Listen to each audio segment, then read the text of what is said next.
Cuando miren al cielo, al espacio, intenten verlo como un enorme y gran ser que intenta comunicarse con nosotros.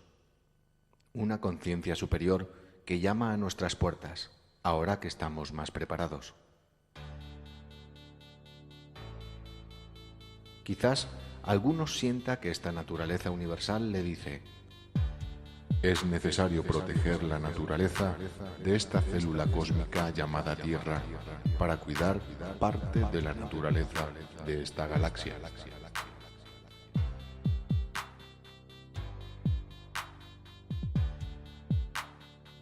Con seguridad no se estará equivocando, estará en un camino fundamental bien orientado hacia la meta.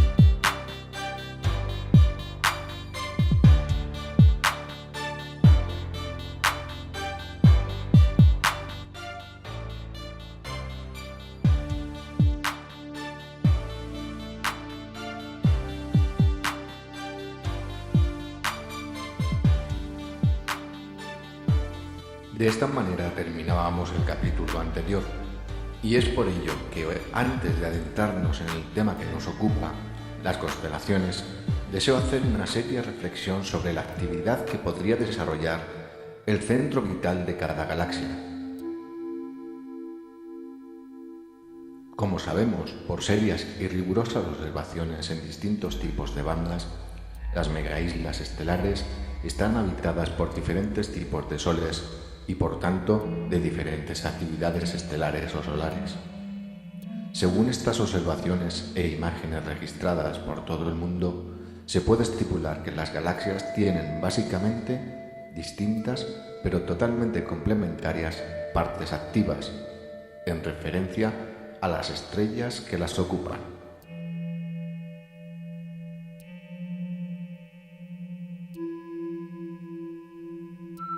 Estas partes básicamente serían núcleo galáctico,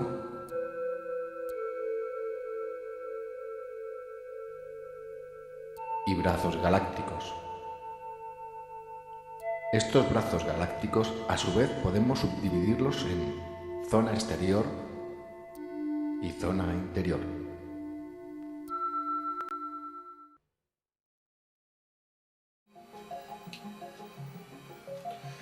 Para entender mejor el razonamiento que deseo llevar adelante y que se refiere al núcleo de la galaxia, es necesario explicar que en astronomía hay un proceso solar que se entiende como las edades de los soles.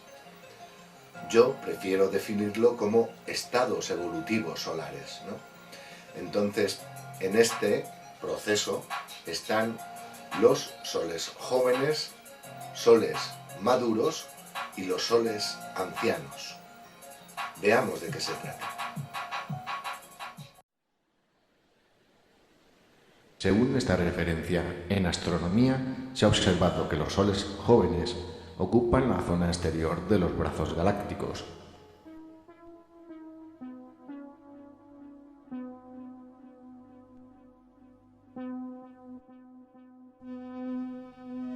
Los soles maduros ocupan la zona interior de los brazos galácticos.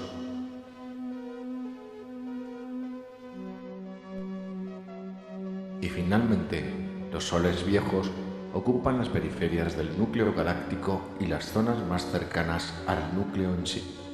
Una vez llegados a este punto, recordemos la noticia que hablaba y que se refería al descubrimiento realizado en el núcleo galáctico de la Vía Láctea.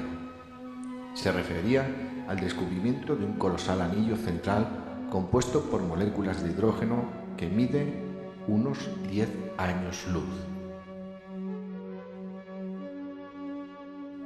Este descubrimiento fue hecho y comunicado por un astrónomo de la Universidad Norteamericana de Minnesota y miembro del equipo internacional de astrónomos que estudió este fenómeno.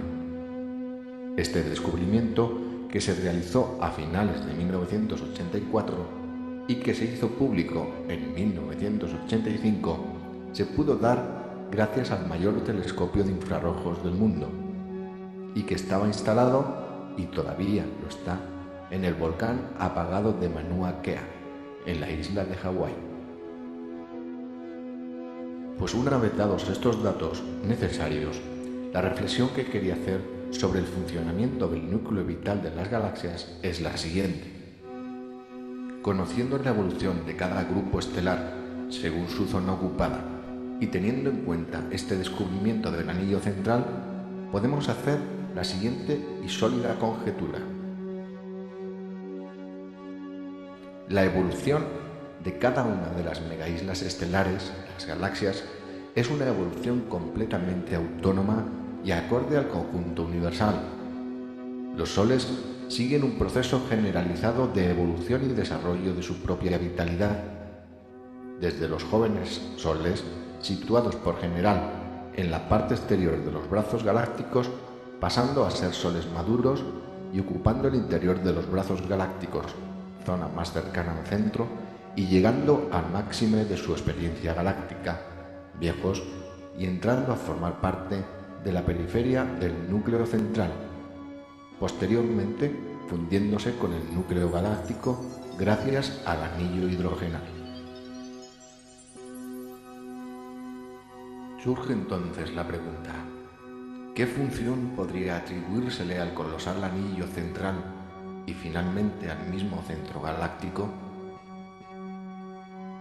Ciertamente, creo entender la importancia de todo este desarrollo iniciado hace tiempo.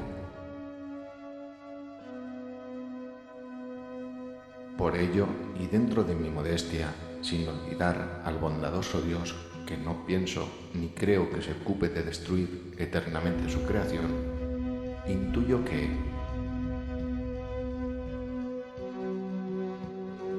al llegar las estrellas a esta zona galáctica, que podemos denominar zona anular, unas fuerzas se ocupan de recoger el hidrógeno de los pobladores astros que llegan a su vecindad y que serían las estrellas rojas.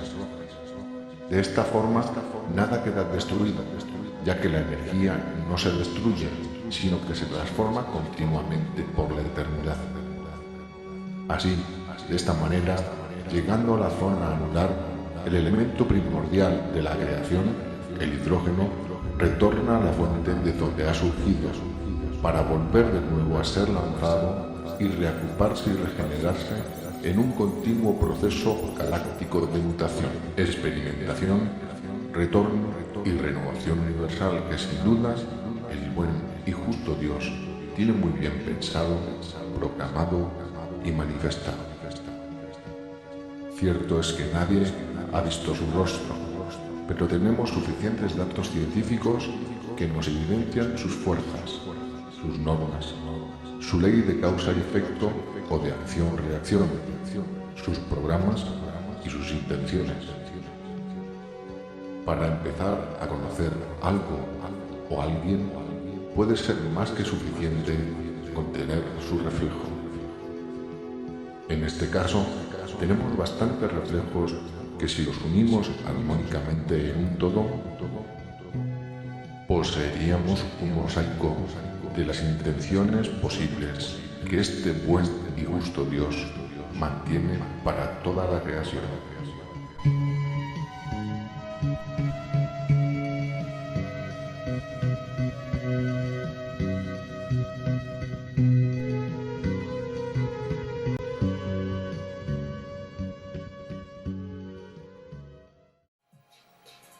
Este es un breve paréntesis que he deseado hacer antes de proseguir estas crónicas espaciales. Espero con simplicidad que no haya molestado al buen Dios, puesto que ha sido y es una seria reflexión para mejor intuirlo y mejor conocerlo, en mi poco saber y menos entender.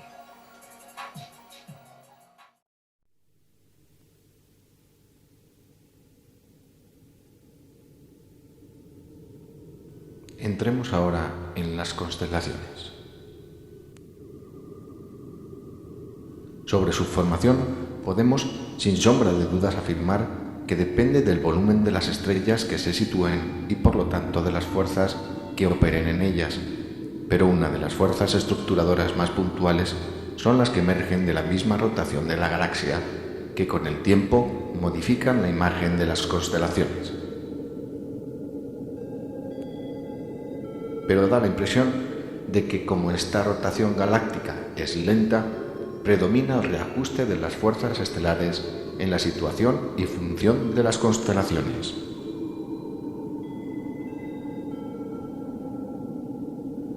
Hay muchos astrónomos que son partidarios de la teoría del caos, o lo que es lo mismo, que dejan de lado ciertos conflictivos aspectos de la naturaleza galáctica, postulando que no existe una inteligencia de la propia galaxia. Absoluta barbaridad. Sería como negar la naturaleza propia de la Tierra que nos contiene y nos dirige. Por más que el ser humano, rebelde de la Tierra, no quiera reconocerlo, la misma Tierra es quien dirige, coordina y reestructura su propia naturaleza y sus propios reinos vitales. De ello hablaremos más extensamente en su propio capítulo. Científicamente, la manifestación de la vida como tal se evidencia por la manifestación de distintos tiempos dinámicos o vitales de los diferentes componentes de un sistema, sea cual fuere.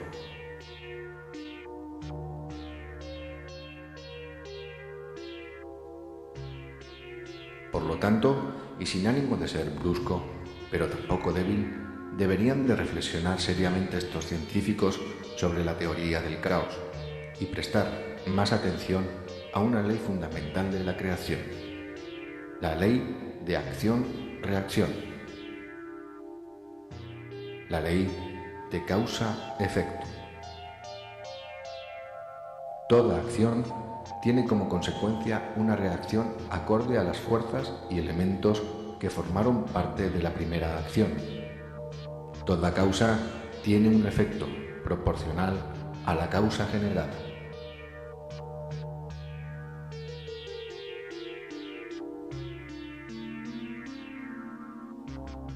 Para los que piensen que esto que propongo es irracional y lógico, les pongo ante ellos la prueba de que no lo es.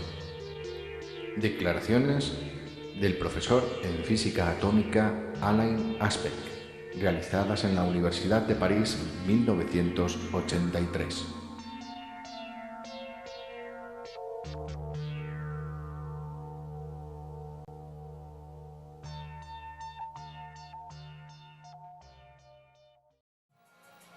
Con este replanteamiento sobre las partículas por Aspect, nos damos cuenta cómo hasta lo más pequeño tiene unas normas, unas conductas. Si transpolamos estos conocimientos a las estrellas, nos daremos cuenta de que todo tiene un sentido, todo tiene un objetivo.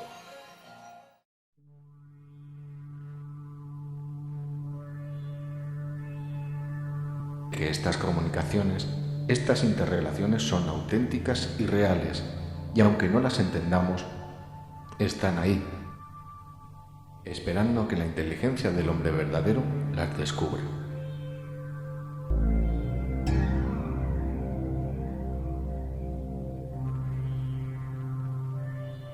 Al parecer, para el físico Alain Aspect, este descubrimiento resolvía la paradoja que planteó Einstein, que no solo resolvió problemas, sino que se preocupó de plantear otros más serios, y que por sus razonamientos parecía como si ya el mismo Einstein intuyera o supiera la respuesta teórica.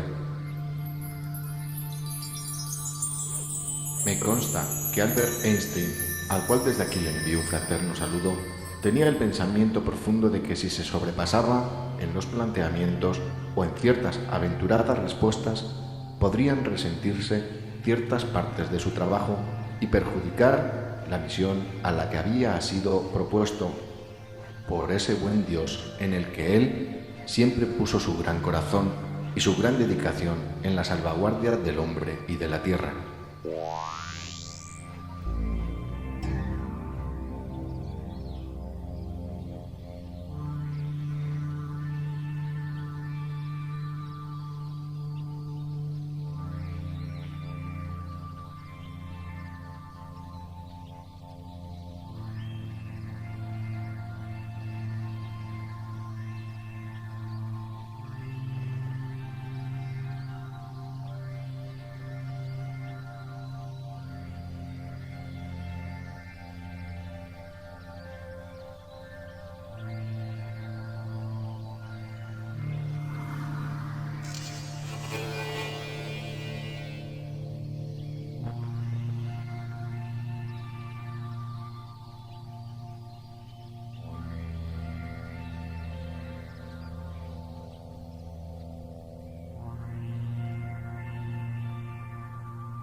Con seguridad, según la capacidad intelectiva, así son los descubrimientos, pero según la característica intelectual, estos descubrimientos serán realizados de forma positiva o negativa.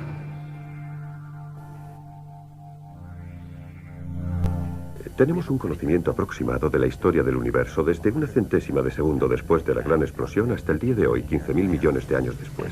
Es algo extraordinario que yo pueda decir esto, y es todavía más extraordinario que pueda decirlo sin que vengan unos hombres con bata blanca y me saquen de aquí. Parte de la historia la hemos concretado con bastante aproximación porque han quedado fósiles y vestigios del pasado que nos dicen que nuestra teoría es cierta. La cosmología proporciona de alguna manera una especie de campo de pruebas para alguna de las teorías sobre las partículas físicas elementales. No podemos observar el universo primitivo, pero sí sus consecuencias en el universo actual. ¿Cómo es aquello? No podría definirlo. Es frío, es impersonal, es la máquina, si se quiere, que nos ha creado.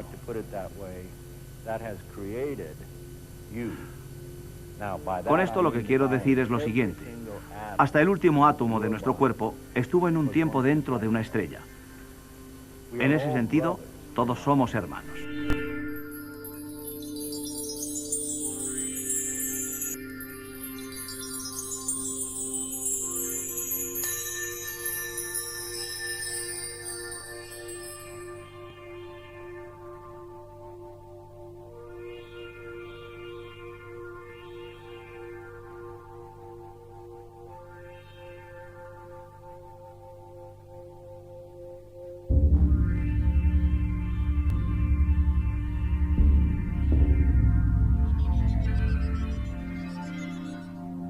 Podemos entonces decir que la intercomunicación, la interrelación estelar, podría interpretarse como uno de los sistemas más vitales para toda la manifestación biológica, el sistema nervioso.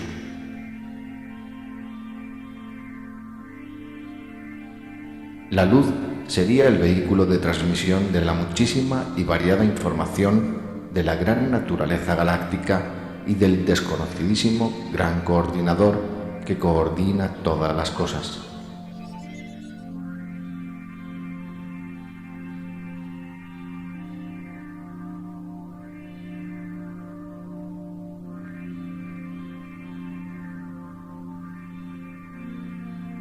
Como ya comuniqué anteriormente, la misma luz fuera de las galaxias y dentro ya de otras condiciones y estimulada por otras hipergravedades o fuerzas extragalácticas sería el vehículo de transmisión, de conexión con los demás sistemas galácticos y con el orden universal.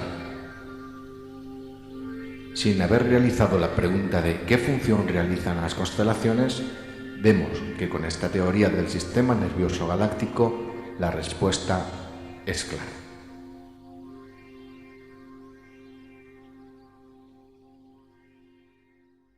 Lo cierto es que toda constelación tiene una especie de punto central de referencia, y esto es confirmado y conocido por la ciencia e incluso por los antiguos maestros de ciencia y de espíritu universal.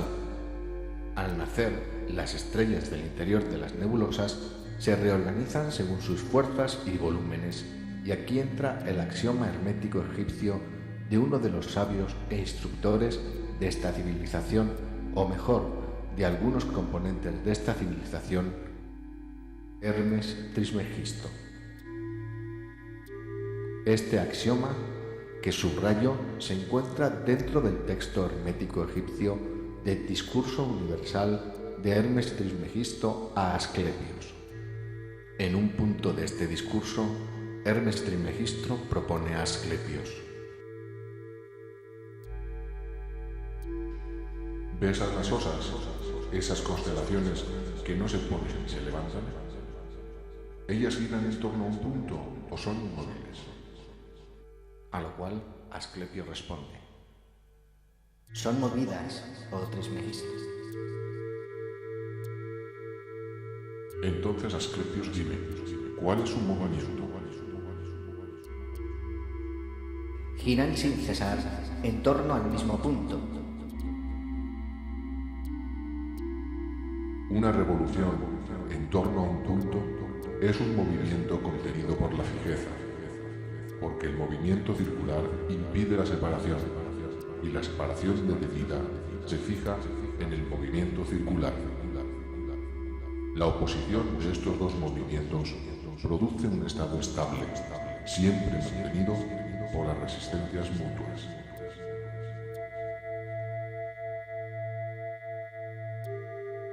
Vemos pues que también entre las estrellas, los soles de otros sistemas, hay una conducta determinada de movimiento y comunicación, dos manifestaciones fundamentales de lo que el ser humano define como inteligencia. Seguramente ese punto central alrededor del cual orbitan estos faros galácticos, constelaciones, será el centro de recepción de todos los soles que dependen de él. Y este astro central se ocuparía de emitir, a través de la energía luz, la información inherente a los eventos ocurrentes de esa zona galáctica o constelación. De esta forma, el sistema nervioso comunicativo galáctico toma consistencia y operatividad dentro de la naturaleza de las megaislas estelares.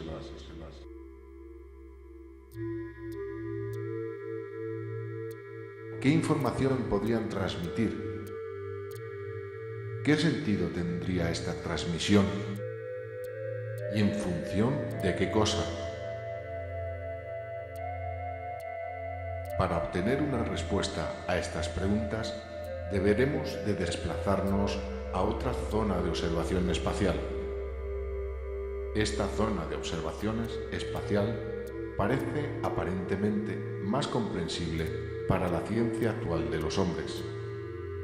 En ella, entre otras cosas, encontraremos soles, cometas, nebulosas planetarias de sistemas planetarios.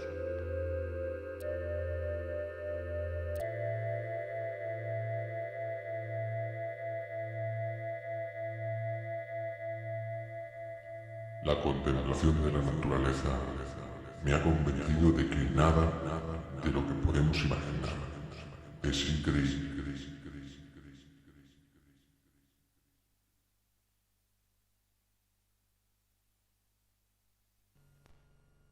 Así sentenciaba uno de los hombres que dejaron una profunda huella en la raza humana, Plinio, apodado el Viejo, por su innata sabiduría en simplificar los problemas filosóficos o teóricos. Es cierto que en este viaje que iniciamos hace tiempo a través del universo, nada existe o está por casualidad. Todo es causa y efecto y existe por algún proceso determinado. Todo el universo está dotado de ritmos palpitantes que se suceden con distinta frecuencia, pero que están interconectados entre todos ellos. Ya hemos hablado de cómo, dónde y por qué fuerzas se forman las estrellas. También hemos visto y ponderado cómo estos soles se agrupan en cúmulos globulares que pueden ser abiertos, cerrados, también en constelaciones, lo que hemos llamado rutas galácticas. Pero a raíz del último razonamiento de que la galaxia se estructura, se organiza, se reestructura componiendo un sistema nervioso comunicativo propio, surgen algunas preguntas. ¿Qué sentido tiene un sistema nervioso galáctico? ¿Qué tipo de información sería vital para la galaxia y para sus componentes vitales transmitir, acumular, memorizar? ¿De dónde, para qué y por qué se recogería esta información? Estas son preguntas que podremos desvelar solamente al final de esta serie, donde hablaremos de los sistemas solares planetarios y de sus planetas. Para poder asimilar estos conceptos, debemos tomar a la galaxia como lo que realmente es, una megaisla solar, con unos ecosistemas propios que siguen unas directrices comunes y coordinados que forman parte del universo y que, como se ha demostrado, sigue unos códigos de comportamiento que se ajustan a un patrón de estructuración universal. Se ha demostrado también que existen poderosos lazos energéticos entre las galaxias cercanas, o mejor dicho, en los cúmulos galácticos que pueden estar formados por miles de galaxias. Por todo esto, no podemos dejar al azar, a la inercia, al caos, como dirán algunos científicos, el movimiento, el comportamiento tan ordenado y tan definido que encontramos en nuestra propia megaisla estelar, la Vía Láctea. Por supuesto, tampoco a los componentes o sistemas que la forman. Ciertos comportamientos o sucesos son mal interpretados involuntariamente por los científicos. Los denominan caóticos en clara alusión a los efectos que podrían causar si estuvieran cercanos a nosotros, pero en realidad esto no es así, ya que con seguridad obedecen a una exigencia de naturaleza y dinamismos difícil de entender y que están directamente en conexión con las necesidades de esta megaisla estelar.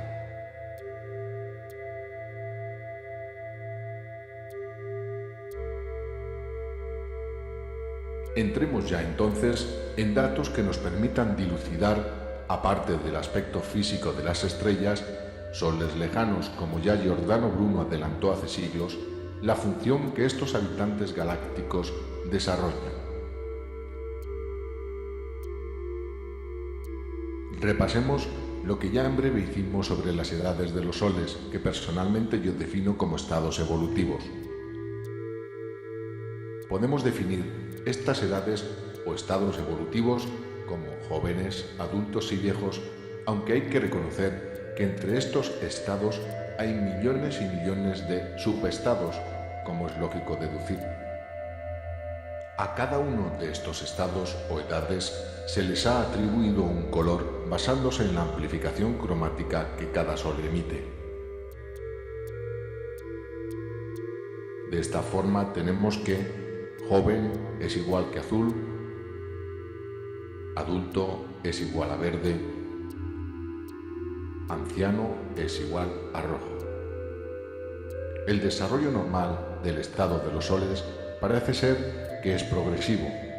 Esto es, que pasan del azul hacia el azul verdoso, pasando por el verde y después del verde amarillento gradualmente hacia el rojo, en cuyo estado evolutivo y experimentativo se alcanza, por decirlo de alguna manera, el conocimiento más operativo de la vida de un sol.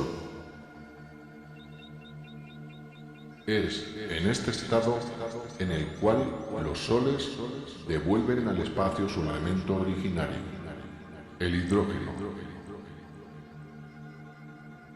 A su vez, esto serviría para enriquecer a otras estrellas cercanas o sencillamente pasará en acumulación hacia nubes de hidrógeno y serían absorbidas por las nubes moleculares para dar lugar a otros soles. También, las más cercanas al núcleo, que por proceso son las gigantes rojas, se deshojarán devolviendo el material hidrogenal hacia un anillo reagrupador situado en el centro de la galaxia, para nuevamente ser emitido por el núcleo galáctico hacia nuevas acumulaciones que darán con el proceso de absorción por parte de las nebulosas moleculares. Y nuevamente a empezar en otros soles. De esta manera, el hidrógeno se podría redefinir como el instrumento memorizador de todo el sistema y experiencia galáctico, en donde se fijan los distintos estados evolutivos o edades de los soles. La actuación y la experimentación de estos soles queda en él indeleblemente grabada. ¿Cómo sucede esto? Solo quien lo ha creado puede entenderlo completamente. Humildemente digo que intentaremos intentaré dilucidarlo en el capítulo que se titula El Sol, y en el cual hablaremos de un apartado muy preciso que trata del hidrógeno neutro. El sitio en donde se sitúan la mayor parte de las estrellas y en donde se instalan mayormente es en los brazos galácticos, que se ocupan a su vez durante y a través de miles de millones de años en recolocarlas. Cada sol tiene una huella particular que está reflejada en distintos factores como tamaño, cantidad de hidrógeno, formas de reacciones de fusión, intercolaboración entre dos o más soles, edad, color, movimiento de rotación que determina la frecuencia visual de la luz que emite, movimiento de traslación en torno a un punto de referencia, comportamiento propio de cada uno de ellos como la frecuencia de los latidos solares, la pulsación luminosa, la intensidad lumínica, la extensión de su viento estelar, si ha sufrido el proceso de estallido y muchos aspectos más que sería muy técnica su alusión y mucho más técnica su explicación.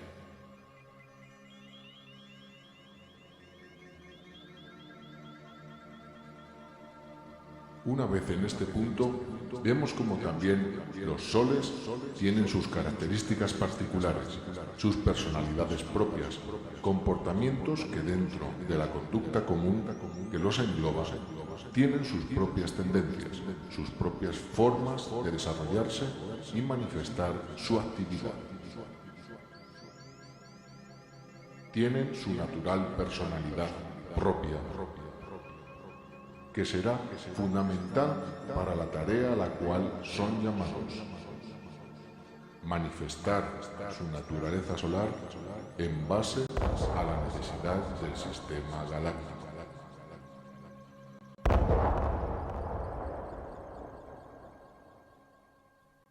El cómo y el por qué lo veremos más adelante.